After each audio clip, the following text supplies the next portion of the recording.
Hey, how's it going everyone? This is Brandon Bias from tutorialcheckit.com here with yet another exciting Tutorial Tuesday. Today we're going to go over some pretty useful tips and tricks and all that stuff. We're going to go over very briefly some skin cleanup, and what we're going to be focusing on mainly is skin smoothing, just to smooth over skin and make it look nice and clean. And just to top it off, maybe add some contrasting and brighten up the eyes in whatever picture we're working on. So overall, we're going to be getting a pretty nice little effect. And I'm just going to try and keep this under 10 minutes or something along those lines, just to keep things short, sweet, and to the point. In any case, just go ahead and open up whatever picture it is that you are wanting to edit and add the skin smoothing and all that stuff to. And if there happens to be a lock on it and it says background, just give your layer a double click and name it original. And with your original layer selected, go ahead and duplicate it with Control J or Command J to make a copy of it. That way we've just got this little backup just in case we end up screwing up later on. And so we're just going to rename this layer Cleanup because we are going to use it to clean up our acne and all that other stuff. And we're just going to keep this simple. We'll go over to our spot healing brush over here on our left side. And then if you go down to this little drop down arrow right here, give that a click. And make sure your hardness is down to 85% just to have a little bit of softness around the edges and all that stuff. And so I'm just going to zoom in using my scroll wheel, which is an option I enabled in the options of Photoshop. And if you use your left and right brackets, you can size up or size down your brush. And so just make it roughly the size of whatever acne you're trying to get rid of and give that a click, and that should clean it up for you. If it doesn't look that great, don't worry about it. The skin smoothing is going to smooth it out anyway. So just go through and just do some clicks on some things that you don't really want to see on your skin while sizing your brush and all that stuff. And if you're zoomed in, you can use the space bar to click and drag around the canvas. That way you can navigate cleanly and all that other stuff. So just go through and get rid of any of these spots or little things of acne that you are not going to want to see.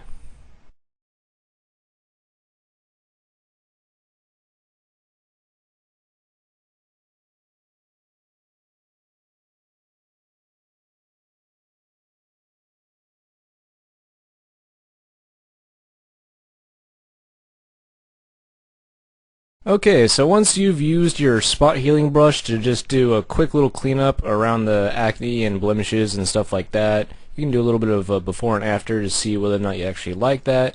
And if you do, go ahead and duplicate the cleanup layer by hitting Control J or Command J if you are on a Mac. And we're just going to rename this layer Smooth, or Smooth Skin, you know, whatever you want. And what we're going to do to this is going to seem a little bit bizarre, but just follow along and it will look pretty good.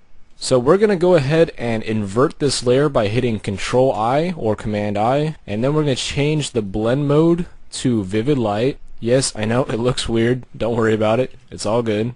And we're just going to zoom in just a little bit on the face just so we can see what's going on. If there's a bunch of weird colors and stuff, don't really worry about it.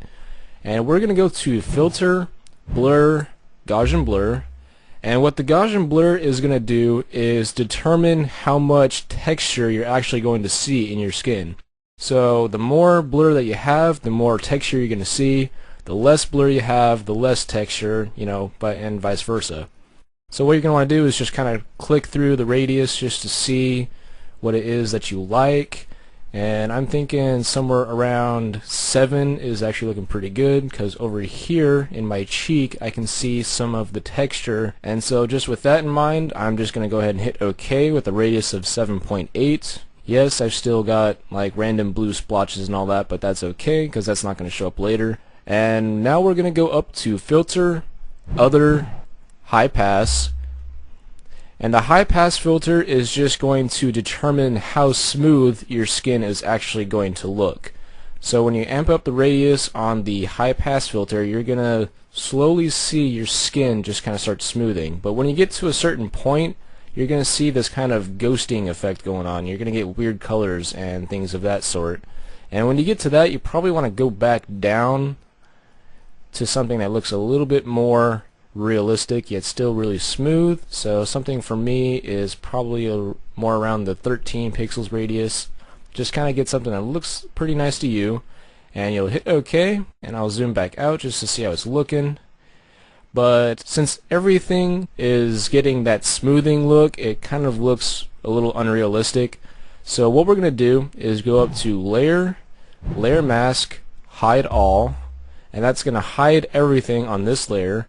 And since that's a little counterproductive, since we want to see our smooth skin, we're just going to swap over to our brush tool with the letter B, and we'll make sure that the hardness is all the way down to 0%, and we'll maybe amp up the size a little bit so it's a little bit more, there we go, a little bit better size there. And so what we're going to do is make sure that our foreground color is set to white rather than black, and all we're going to do is paint in white on this layer mask right that you can see over here. We've got a layer mask going that's filled with black. Anyway, we're just going to go ahead and paint in white on areas that we want to see our smooth skin. For example, like here in the cheeks, maybe down into the neck, and down here closer to the neck, chest area. And my brush is a little too big, so I'll size it down with the left bracket and paint in more right here around my fingers, because I don't want to get my fingers in, I just want my face to be smooth. And so I'll go ahead and get maybe the tip of the nose, the bridge, under the eyes over here, more into the cheeks, maybe right there under the nose. And something that you want to avoid is getting right here on the nostril, because that usually ends up really weird. So avoid getting on the nostril because it's most likely just gonna look bizarre. And then, so I'm just going to continue up the bridge of the nose into the forehead and just keep painting white into this area right here. And so that's looking pretty good right there. You might want to get into the roots of the hair to kind of smooth out the effect. And then I'll just finish off with that temple right there. And actually, I'm going to go ahead and size up the brush and get into the hair up here because I kind of like how that was looking. So that looks pretty good right there, before and after. Yep, I like how that looks. So turning this on and off, you can kind of see the smooth skin and the not quite so bright hair. And all in all, that looks pretty good. So to finish this off, we'll just go ahead and start adding in some contrasting. So I'm going to go over here to my adjustments layer, and I'm going to bring up the levels, and I'm going to bring in the blacks a little bit, maybe bring in the whites just a touch, and do a little before and after with this icon just to see the effect that we're getting here. And then I'm going to go back and add another adjustments layer right there, and I'll zoom in on my eye, and I'll just pay attention to how my eye is looking as I'm tweaking these right here by bringing in the blacks and bringing in the whites and moving in, or moving over the midtones slider right there just to see what we're getting. And since I don't want this entire picture to be blown out like that, I'm going to go ahead and make sure this is inverted by hitting Control I. That way everything's hidden. And I can just go ahead and do what we did before and paint in white on the areas that we want to see with this adjustment layer here. And I'll go over to this eye and paint in right here as well. And so we'll just continue messing with these just to see what we get, and that looks pretty great right there. So that was a quick look at how you can use a couple different filters and levels and stuff like that to really make your picture a lot more smooth and a lot more contrasted and just overall look really amazing. I hope you learned something new from this. It's an effect that I've been using a lot more in my pictures just because it looks so awesome in the end. You just gotta tweak with it a little bit and get something that you like. And in the end, I just hope you learned something new and had fun with it. So thank you for watching. I will see you next Tuesday.